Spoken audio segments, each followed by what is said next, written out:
Well, I knew this video was going to come sooner or later, and eventually I was going to get to it, so here I am. I'm going to be talking about my wish list for GTA 6, because of course, that's an original idea.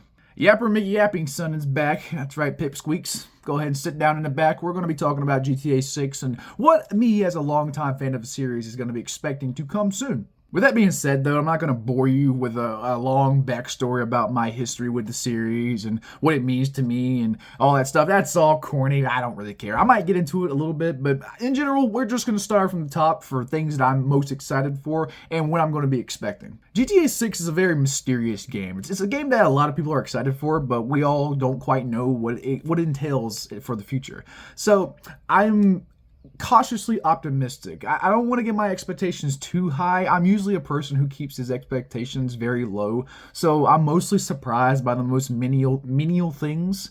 That's part of why I'm so excited for it in general compared to most people. However, there are some critiques that I have of GTA 5 and even previous GTA titles that I hope get resolved, and maybe Red Dead Redemption 2 is a more accurate representation of what the game might appear to be. For example, I hear leaks all the time, and I'm going to be forming my opinions off of leaks that I've heard and what the predictability of Rockstar is, which is not really a good bar to use because Rockstar is pretty unpredictable. So with that case, I think the number one thing that I'm most excited for, and I hope is true, is that we have a limited weapon system. Now, I get the idea that the most appealing part of GTA as a franchise has always been its arcading nature and the fact that you can just pull a bazooka out your asshole. You know, that's always been the funniest part. But let's be honest. Let's really sit back and think about this. When has a GTA game ever been challenging to a person who has instant access to every weapon in the game all at once?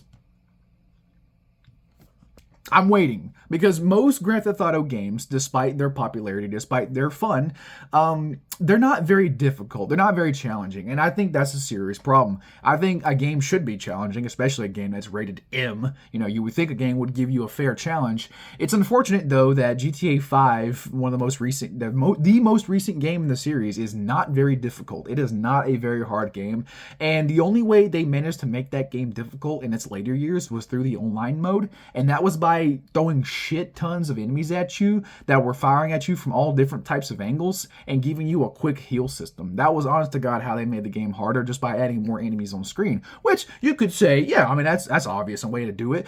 Or you could limit the weapon system. Yeah, you can keep your RPGs, your miniguns, you know, your over the top, your MGs. You can keep those guns in the game, of course, always. We want those guns.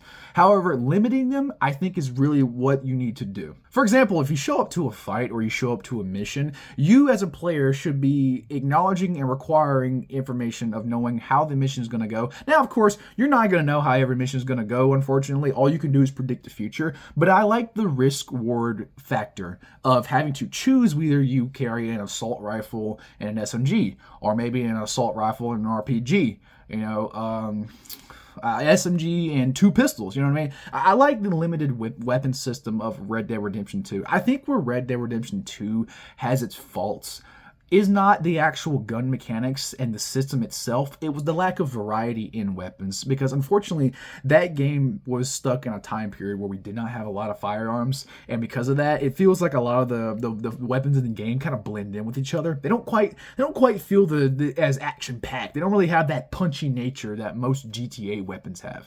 So yeah, number one, easily, my most requested feature is that I hope that the weapons are limited. I want the missions to actually be difficult. I want the game to give me a challenge and give me a reason to have a risk versus reward situation where I have to choose my loadout before I enter a mission icon to varying degrees. You know, of course you can have your fun, even if you want to be able, like, even maybe even only in missions do you have limited weapons. I mean, there's many ways you can design a system around having limited weapons that doesn't involve the character having instant access to the entire roster of weapons in the game. Now, how GTA games in the past did it was that they would limit the more powerful weapons to later parts of the game. Like, for example, GTA 4, a game that I'm not the hypest person about. I like the story, I like the map, but the actual mission design gets really fucking stale near the back end of the game, especially if you do it in one run. Which I know you're not supposed to, but GTA 4's level design gets really stale by the end of the game, and like it becomes very monotonous of what you're doing actually in the missions. It gets very old, and then the game just ends. And honestly, the ending's great, but it's just that final chapter period around the time after Michelle, the character that you date, and then she reveals herself to be an FIB agent. I think when you start working for the FIB and you get with these mob bosses, and it all just kind of blends together, and it's not really my taste. However, though, the one good thing that GTA 4 did was that it separated its weapons via tiers. Even though you had access to an AK-47, let's say by 25% of the way into the game, you wouldn't unlock the M4 until like way down the line, until near the end of the game. So it prioritized having these higher tier weapons come later on in the game, where the missions began to become more difficult. I think in GTA 5 that system kind of works, but it doesn't quite. I think you unlock the RPG very, very early compared to the minigun, but I might be wrong about that. I don't quite know. Despite me playing GTA 5 the most, it is my most played video game of all time, especially the campaign. I don't really keep up with those things because, again, the game never challenged me enough to ever use an RPG or use a minigun unless it was a scripted event.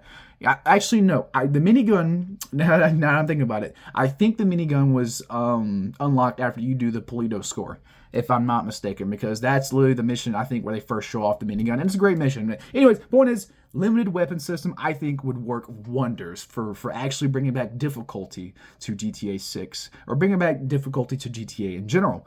Now, for the online mode, if you want to have the same system, that's fine. I don't care. It's online, whatever it goes. They're not very competitive games, so I don't mind having the entire weapon roster available. It's whatever. It's a personal preference, and I get some people can make the argument for, well, GTA games should have that arcadey nature. I think it's subject to change. However, I think something that's not subject to change, and this might be a hot take to some of you folks out there who are GTA fans, but I'm taking another fat, steamy shit on GTA 4 right here. I think the driving in GTA 4 was just... It was highly skillful. It was very highly skillful, but it was not. It was a high barrier of entry. It was a super skilled driving system, and I much prefer the arcadey features, the arcadey feel of GTA 5 in general. It is no doubt one of the main reasons why GTA 5 has stayed so popular for so many years, that the racing mechanics are some of the best that the series has ever had to offer. It's like Rockstar knew what they were doing with GTA 5, so much so that they literally took the mechanics from Midnight Club and basically just dropped them into GTA as a franchise. And that was probably one of the best decisions that Rockstar could have ever did, because yeah, it does mean that we're not going to get a Midnight game, like we're not going to get a Midnight Club game in the future, but at least the mechanics can live on through their most popular IP. And I see that as a good thing. I don't think GTA as a franchise should have that very stiff, realistic driving mechanics, where you hit a curb too hard and your car flips over. That's not really fun to me. It's never felt good to me in GTA 4. I see the potential, I see the skillfulness of it, I see the reason why people like it, but I just don't think it's not very approachable. And you want to have the game be approachable and also difficult. And I think the arcadey feel of GTA 5 is the reason why it's so popular, because the driving is so easy to get into, but can also be challenging for a person who is experienced with it. I feel if the driving in GTA 6 is realistic, it's going to turn a lot of people off, which is not what Rockstar wants to do. We're painting a pretty broad picture right now, and I'm going to continue this trend. Let's talk about the story. So, despite me gaslighting you into thinking that I really love GTA 5, and I do. I love GTA 5 a lot. It's easily my favorite in the series. The story, however, is not really my favorite. There's a few good laughs. There's some pretty funny moments. I get it. It's very funny. However, does it leave a mark on you? No. GTA 5 story does not leave a mark on you. It doesn't try to tell some grandiose, overarching story that's supposed to touch you and your feelings. No, it does none of that. No, it's just a slapstick. Like it's a lot like the movie it's based on, which is Heat. It's a lot like that. I would much prefer GTA 6 to focus on a more direct story, a more straightforward story. Because GTA 5's story made no sense because it was all over the place. Once, like at one point, you're dealing with Devin Weston, then you're dealing with Martin Madrazo, then you're dealing with the FIB. You have all these plot threads, stretches in there. You know, you have all these plot threads and different story chains that are happening within the main campaign. But there is no one continuous plot from beginning, middle to end. It just kind of goes. It just kind of meanders for a while, and then it just kind of ends with the final ending where you kill all the characters like villains that have been teasing them the entire match, or not the entire match, but the entire game. It makes no sense to me. It's a very, very disconjointed story. GTA 4 was super grim, but it was super good. GTA 4, I think, is the golden standard for a great GTA story, if not GTA San Andreas. Either one of those two, I think, are the golden standards for great GTA stories. Okay, let's have the dramatic moments. Let's have the corrupt cops. You know, let's have the dramatic reveal. Let's have a character die. You know, let's do some stuff like that. Like I genuinely think with the setup for GTA 6, they have a lot of potential to tell great stories. I think the story between Jason and Lucia, you know, and their relationship, and it having turmoil or having rocks in the process throughout the story, I think can be it's great story. It's great storytelling potential. So I hope they take advantage of the relationship between Lucia and Jason and their respected characters, and really tell us a great story, honestly. I'm saying a lot because, I mean, I haven't read much on the plot synopsis, and there's not really much to know, so I'm just kind of spitballing here. I'm just kind of throwing a bottle into the dark with this, so all I can say is that I hope it's good. And I'm not looking for nothing like Red Dead, obviously. Red Dead is entirely story-based, and I also want to have a little bit of fun with GTA. You know, Red Dead's kind of depressing sometimes, so I would like to see one of the characters die near the end. I'm just saying, it would be kind of crazy if you actually, at the end of the game, you have to choose which protagonist you want to save. That would be pretty cool. That'd be fucking dramatic. You know, Rockstar can do another Arthur Morgan, man. If spoilers, in case you never played Red Dead, they could totally do that, and I would be so down for it. I'd be so down for it because it would make sure that the game is replayable. Also, to staple onto that tangent, I think having the ability to switch between different characters when you're playing specific missions and getting different dialogue options is such a smart idea. Such a smart idea. That was something that Red Dead 2 did very well. It was a matter of, if you played let's say a side story chain as Arthur, you would get different dialogue depending on if you were playing as him or if you was playing as John. That was a really cool dynamic that I hope they do with GTA 6. I hope they have a dynamic where even in main story missions or side missions, whether you approach it as Lucia or Jason, then you'll have different dialogue options and even sometimes maybe different variations of the missions. Like that's a great story, but that's great replayability. Like you can have it where people do maybe a Jason run of the campaign or they do a Lucia run of the campaign. Yeah, of course you can have missions where maybe one character is not available, then you play as the other one. That's fine. But I think for replayability's sake, I think having the option to have maybe a handful of missions in the story where you actually get to choose between the characters would really benefit replayability. I mean, GTA games are already replayable as is, but I think it would work. Another thing that GTA 5 did that was very, very nice was having character abilities. Did they mean anything to the overarching gameplay? Were they really, defining? No, not really. But they were like icing on the cake. They were just fun to have. And I think giving Jason and Lucia their own specials would give players a reason to have a favorite character beyond just clothing options and personality and looks. Having the ability to have a special, like make that character, like, maybe they might bring back the RPG system with like the whole stats. But again, none of that stuff is light. GTA has always had very light RPG mechanics, but I think bringing back those RPG mechanics and having the special abilities be a part of the character's kits is another great way to encourage replayability and encourage a player to play the other character if they want to. Now, what would their abilities be? I don't know, man. Honestly, it feels almost like they blew the gasket with the character abilities in GTA 5. It's like almost like they took everything that they knew and then put them into there. Because like I can tell that they were running out of ideas for the character abilities in GTA 5's campaign because they were all very similar in general. I mean, Michael was just you slow down time when you're shooting, which was basically just like the vision from Red Dead 2 or Max Payne.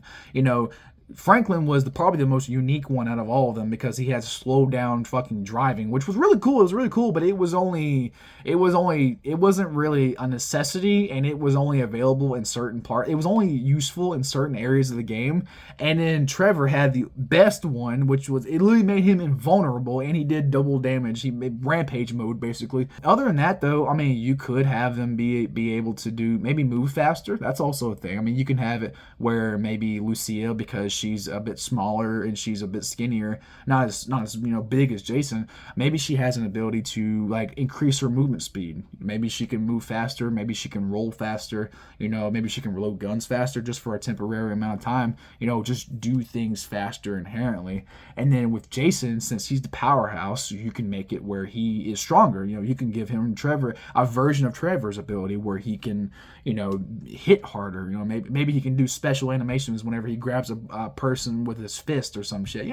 Or maybe he gains the ability to grab a human shield. There you go. It'll be like a transformation mode almost. You could do a lot of stuff with those abilities with those characters. It's a bit freaky deaky for GTA. Obviously, GTA isn't really mystical. But let's be honest, this series has been around for a long time, and eventually you do have to innovate and you have to change things. And I think the abilities for the characters in 5 was a subtle way of doing that. Okay, so the map. This is my most exciting part of the entire game, easily. Most people are probably excited for the story, the gameplay, the character. I know. I'm excited for this map. I am genuinely curious how they're gonna do Miami, Florida, of all things. I know it's not just Miami, Florida. It's like an encompassing area of Florida, and I think even like North Georgia or something like that, which is nice to see because I live in Georgia.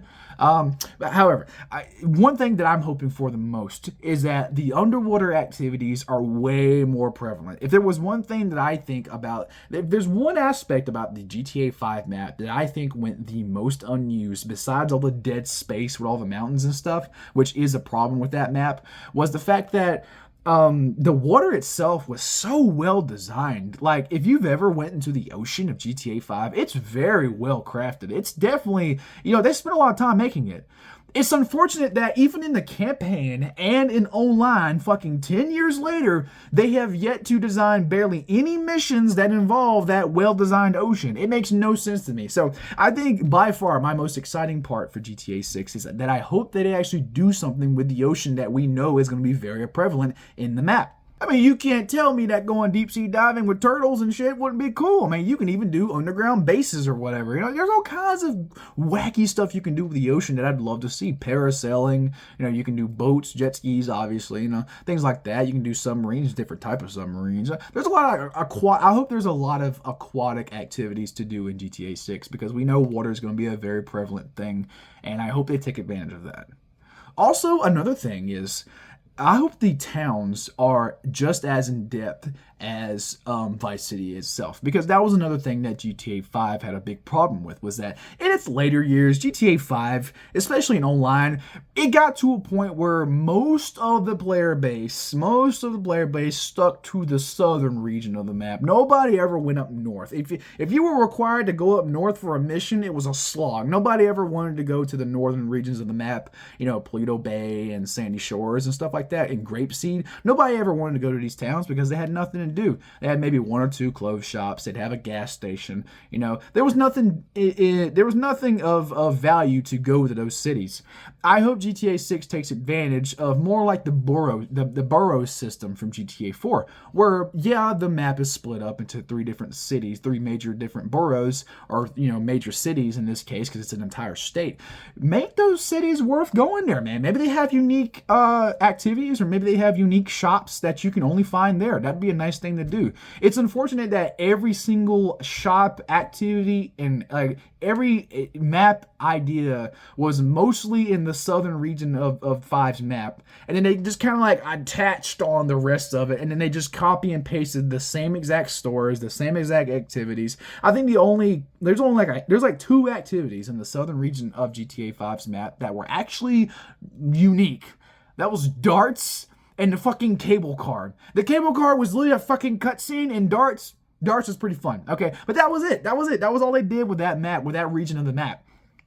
And even all these years later in GTA Online, they haven't done anything new. They haven't done anything with that side of the map. So I hope GTA 6's map is a bit more well balanced, similar to Red Dead 2's. Red Dead 2's map isn't perfect, but it was definitely more evenly spread out compared to GTA 5. It really feels like GTA 5's map was originally just going to be Los Santos, and then they had to get everything else in there, and it's very obvious. For the last and final feature that I would like to see come back in GTA 6, I would love to see the business management system.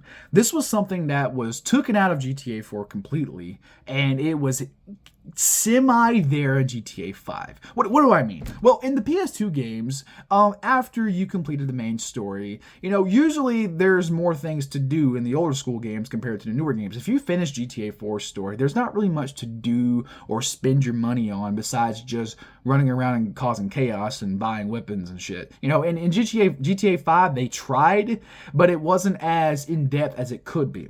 Now, what do I mean? Well, a lot of the things that were planned for GTA 5 that eventually made it into the game was not through 5, it was through online. And what do I mean? I mean the business management system. I want the business management system to make a grand return for single player. I get it. It's a profitable thing to put into the online mode, but if you put it into the single player mode, it would way increase the replayability, man. Because that was the funnest part about the older school games, was that after you completed the main story, you still had businesses you had to run. You can still do missions for those businesses. You can still operate them and make more money.